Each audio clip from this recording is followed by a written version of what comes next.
Hey there, David here. And Elysia. You've probably noticed that this episode has a really short runtime. Well, short for us anyway. That's because it's just a teaser. The Oscars are coming up, and we're going to be releasing a 3-part prep series to help you get ready without spoiling any of the movies. So we're just popping up here quickly to give you a heads up on what to expect from that. The Oscars are coming up March 10th at 7 p.m. Eastern, I'm guessing, or is that going to be Pacific? Eastern, yeah. Sorry. Eastern, okay. Broadcast by ABC in the United States and other channels around the world. But if you go to the Oscars.org website, you should be able to, figure out where to watch them. So what do we need to know about this 3-part series that you've cooked up for us? The idea behind the entire series is that we're going to help you figure out what are the most interesting movies that you can watch at home to prep, whatever your level of interest, and maybe that's the most nominated ones. We'll break that down for you, or just whatever sounds like the most fun for you. We're gonna tell you all of the behind the scenes stuff to get in on the water cooler conversations for award season, and to make a respectable showing in any Oscar pools. if you go in for that kind of thing. Yeah. You're part of this group called the Association of the Academy of Death Racers. That's what it is. Yeah. What is that about? So Death Racers are people who watch all of the movies every Oscar season. So so that's 53 movies this year. And yes, okay. I've watched them all. Wow. In fact, a bunch of us go even further. And I've watched also all of the BAFTA nominated movies, all of the Spirits nominated movies. Goodness. Where do folks find the Death Racer website? There's 2 different websites. If you yourself want to track your Oscar watching progress, then you can find there's 2 websites. There's the Oscars Death Race website, which I know was your preferred one, right, David? I think it was just to share it with somebody else when we were. Yeah, it was really simple to see what was going on. Simple visual interface, and if you want all the statistics and are going above and beyond, then there's deathracetracking.com. Okay. But if you want to just know more about the Academy of Death Racers, that's aodr.net. And there's also a very active subreddit, especially this time of year, and a Discord. So. Okay, cool. Maybe you can forward me those links and I'll put them in the show notes if people want to follow up on those. Okay, great. Yeah. Cool. All right. So part 1, the headliner awards. Talk to me about what our first podcast is going to cover and how we're going to work through all of this. It's a lot of movies. It's a lot of movies. So. 53.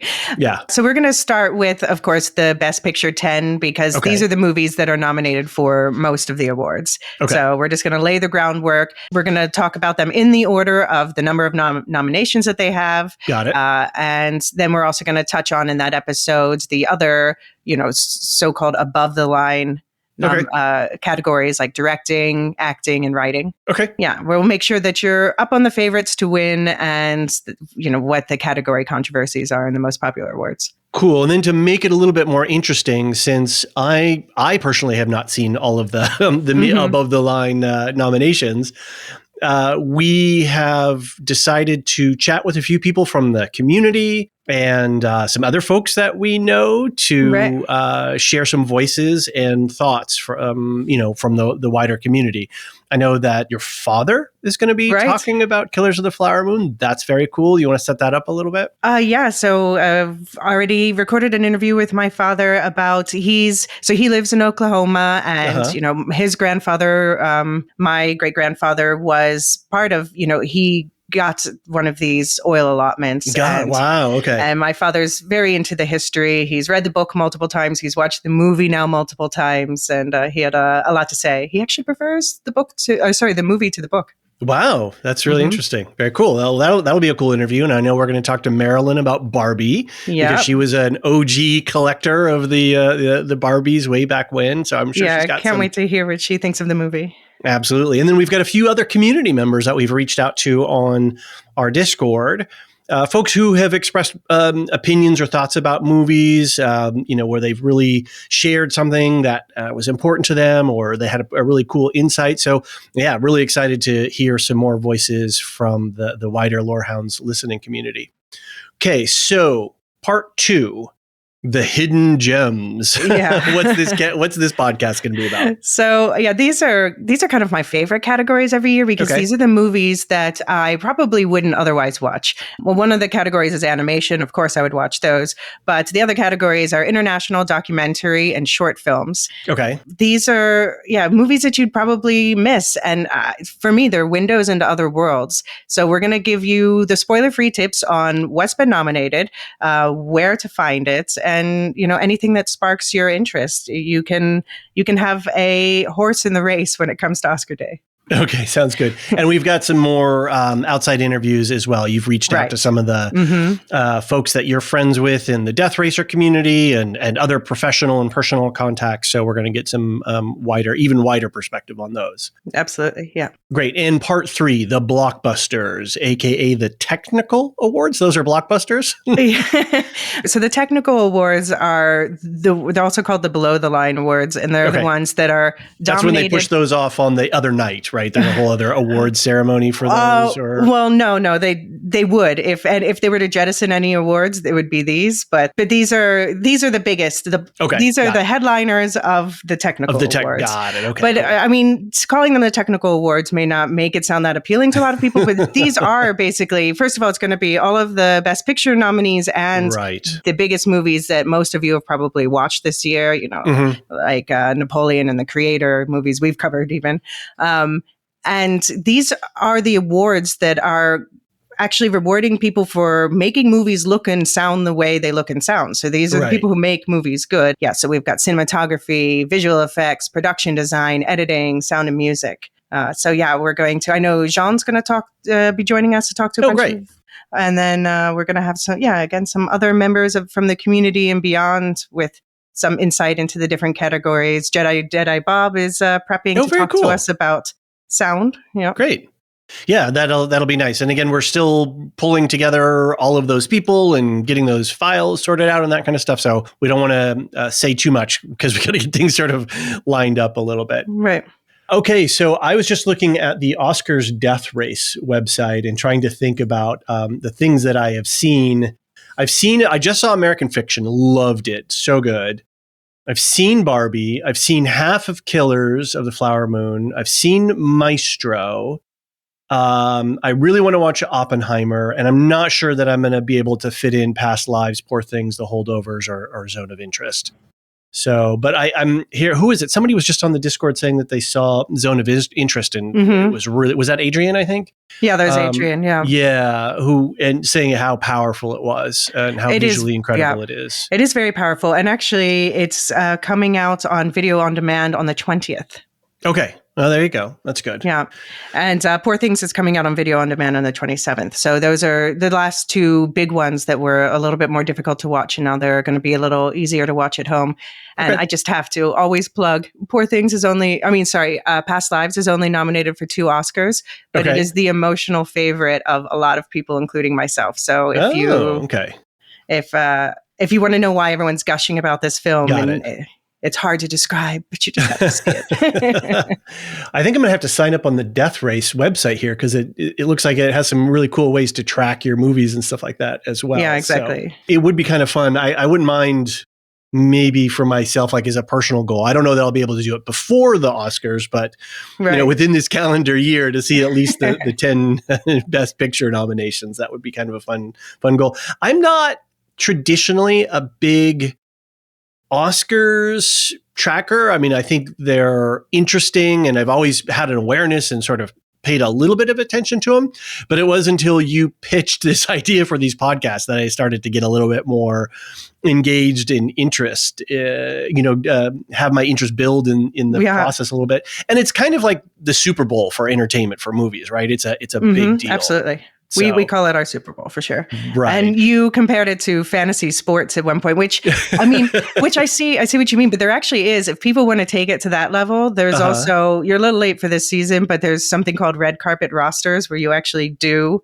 Oh, wow. You draft your own team and follow them through the award season. Yeah. That's very cool. Awesome. What about you? You are I think you're a bigger film buff than I am. I love film, but I've never been a buff, right? I've never been, as into it and same with television. I've always loved television. I've watched a lot of television through my life. Gen Xer, latchkey kid. I think that makes you a buff, right? So. Yeah, well, but it wasn't until I started podcasting. I think I've always had the desire, but then podcasting has really helped me sharpen my my thoughts and my critiques and my engagement in shows. And so I just haven't had the same for films. But of course, we used to go to the movies. We would see a dozen movies in a year easily. Oh, because, that's where you went to see really interesting stuff. Television was just pablum, right? It was just sort of the oatmeal of the cultural conversation, but it was the movies that really sparked your interest and took your imagination away. So what's your hook for Oscars? What drives Elysia for the Oscars stuff? I mean, I guess it comes from childhood. Like I used to watch the Oscars with my family, and it's got even now. No, kind of a monocultural event thing. Yeah, kind exactly. Of a big thing, and it is less so that. Although I feel like this year, it feels like they have nominated more widely seen movies. Okay, and I'm seeing a broader interest in the Oscars again. So I hope that because I do think it doesn't need to just be for people who have watched hundreds of movies in a year. And a lot of these movies are they're approachable in some ways. American Fiction was so easy to watch and be a participant. When we went, we kind of did a double date with some friends of ours. We left our kids alone to take care of themselves, and we went out for an adult meal, and then we went and saw a movie. It was really great. But the theater was there was like a lot of people at our little local movie theater, and theater was full enough that we actually had to like strategize where we were going to sit. It wasn't packed because it's a huge space, but it felt really good, and it feels like there's a lot of conversation about Oscars right now, like you were saying. No, exactly. And I think they've made maybe a more concerted effort. It also helps that two of I was talking to you before, there's the big four films that I would recommend that if you want to be up on the Oscars with the least amount of work, the four films you should target are Oppenheimer, Poor Things, Killers of the Flower Moon, and Barbie. And I'm throwing in Past Lives, just because I'm always throwing in Past Lives. But these are the ones nominated for the most. And, obviously we have the whole Barbenheimer phenomenon this year. We know that a lot of people have seen, especially those two movies. Killers of the Flower Moon is also a Scorsese movie. A lot of people have seen that. It's just available on Apple. And Maestro, that got a big thing. I know for my my in-laws, for them it was a very moving thing because the subject matter is their part of their life. That was an integral part of their growing up. And and I'm just thinking too about this. We've watched a lot of television through the pandemic and up to now, and they're talking about peak TV. I think the number of scripted shows that are coming out this year is actually markedly down a little bit from past things. So the whole streaming thing is working itself out. But then, seeing Barbie, seeing American Fiction, seeing Maestro, it reminded me of what movies are. They're a different thing. They're this complete story that's packed into an hour and a half to 3 hours. Let's bring the time down, the runtime down. Right. But the whole beginning, middle, and end, and it just it's compelling, and it's visually can be a visual feast, and it's just in this really nice packaged thing. And so I think I'm starting to fall back in love with movies a little bit.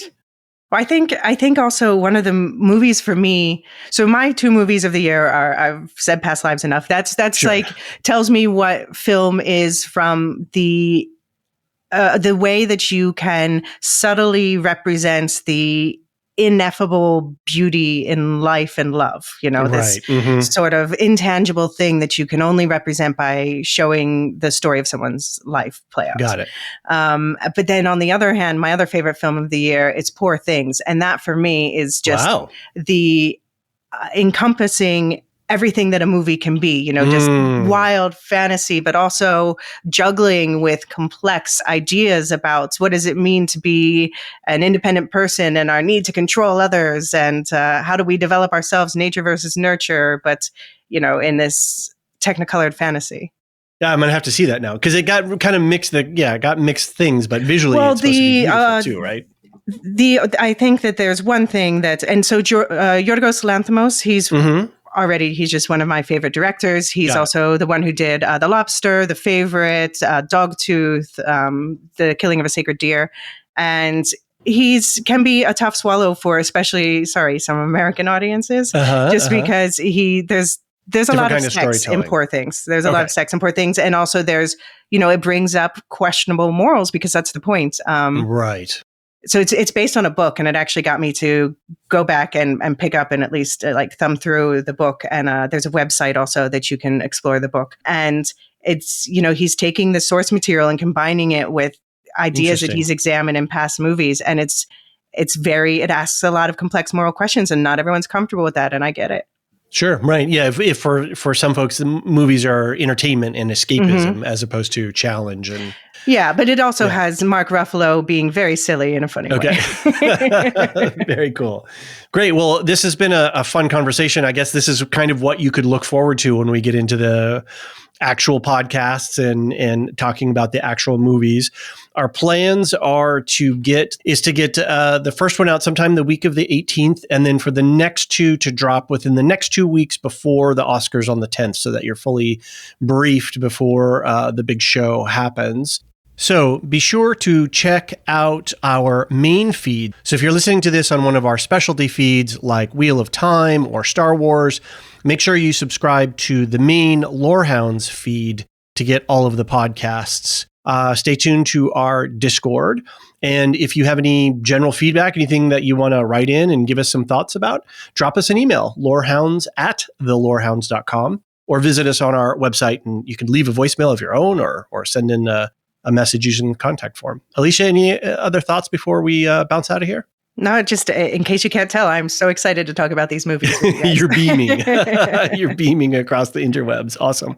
Well, thanks for putting this together. Thanks for pitching the idea.